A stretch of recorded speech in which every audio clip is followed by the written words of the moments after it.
What up, ball knowers? My name is Darian, back with another position deep dive. This time, diving into the Broncos' interior defensive line room, see what they're up to, what they're going to do this upcoming season, and what the future holds for all of these players. Now, interior defensive line is one of the more fun positions if you actually get to watch it. The way these guys go to work inside, grinding away, and some of their wins is absolutely electric. And who doesn't love to see some of the bigger guys on the field make some plays?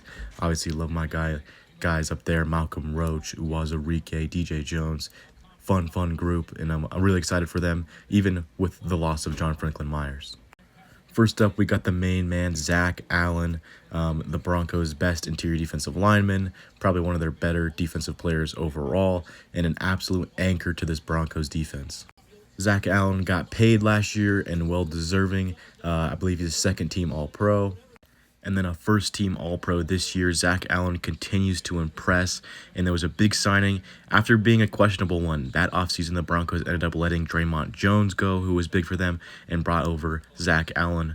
And it was just huge, man. The way Vince Joseph can deploy these interior defensive linemen and get them one-on-ones, even if Zach Allen is taking on a lot of double teams, he's still breaking through. He's still getting a lot of QB hits, a lot of pressures. He's making an impact for every single guy on the field. And, man, like I said, he's just an absolute anchor for this team. Like I said, he got extended. So he'll be on the books for about $16 million for the next 2 years. And then, as you see, it jumps up to around $37 million in 28 and 29.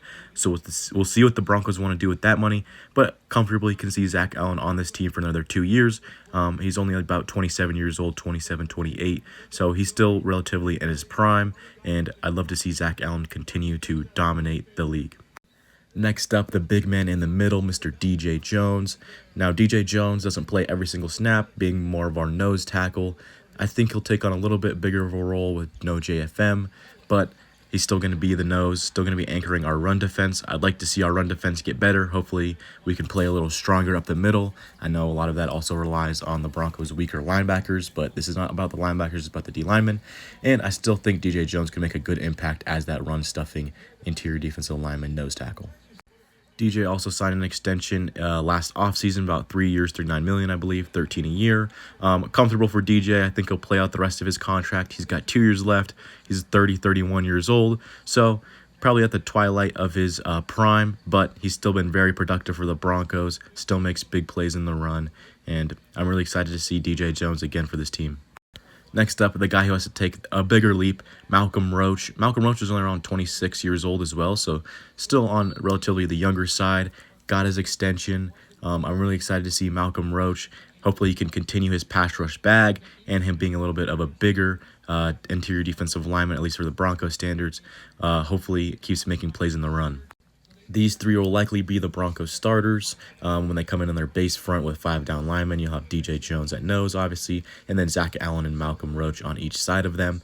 And really need to see Malcolm Roach step up, hopefully take on some of the pass rush production that John Franklin Myers is leaving behind. But hopefully guys behind him like Savion Jones, Tyler Onyedem can help him ease into that as well. Like I said, Malcolm Roach signed an extension. Very interesting contract. The Broncos have a lot of dead years, and they're just kind of eating out the rest of that money for Malcolm Roach. But he's got 3 more years left on his deal. I think we'll see him through all 3 of those. He's a very valuable piece to this defense as well. That pass rush rotation is always valuable for defenses, and I think the Broncos have had stronger of that in recent years, which is why they've been on pace to break sack records and had sack records over their own. It's tough, no JFM this year, but hopefully the Broncos can push to break another record again this year. Next up is the veteran Ioma Uwazurike, I believe entering the last year of his rookie deal. And being around 28 years old, he was an older rookie entering the league. He's got a lot to prove for this Broncos team. Obviously, he's got 2 young, hungry guys in Savion and Tyler Onyedem behind him. So he's got to really fight for playing time this year and fight for a potential second contract with the Broncos if he can earn it. Yemo was a good run stuffer last year for the Broncos. I'd like to see him add more to his pass rushing capabilities. I still have high hopes for him. He really bounced back after the gambling incident, but he's been solid again. This defensive line, the Broncos are able to churn out guys year after year, get guys to be productive. So Yoma made some big plays last year, but he needs to step up and make even bigger ones this year.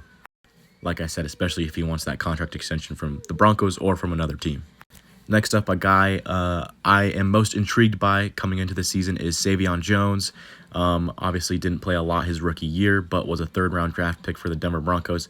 I believe that they traded up for as well. So I think they have high hopes in him. Kind of a tweener coming out, so hopefully spent this year putting on more pounds, getting ready to play more of an interior defensive line role.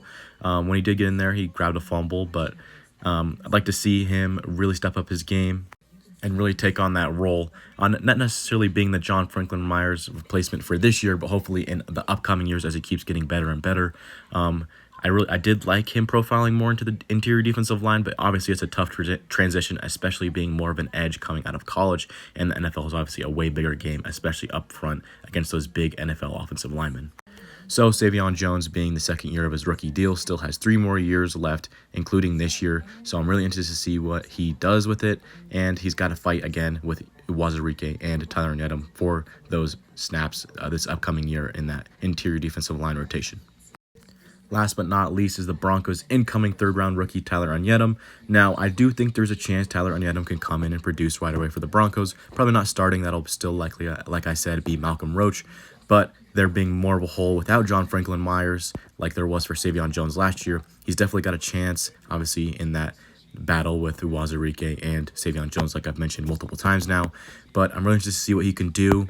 Wasn't very productive in college. Like I said, I'm not super high on the pick, but I like the pick in the totality of the Broncos draft. He's very athletic, very, very long arms. So I think it's a guy the Broncos can mold. I just don't know if he'll be ready to produce right away, especially with guys ahead of him already. And with Vance Joseph being very bullish on playing rookies, we'll see if he can get in there. I'm excited to see him during camp and preseason.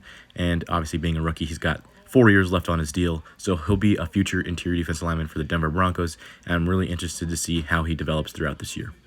Now that'll do it. Like I said, a fun group for the Broncos, but obviously weaker without JFM and some guys that really need to step up this year, so it's not all on the back of Zach Allen, but I still think this group can be very strong, hopefully more stout in the run game, and hopefully keeps this Denver Broncos pass rush and defense as a whole at the top of the league.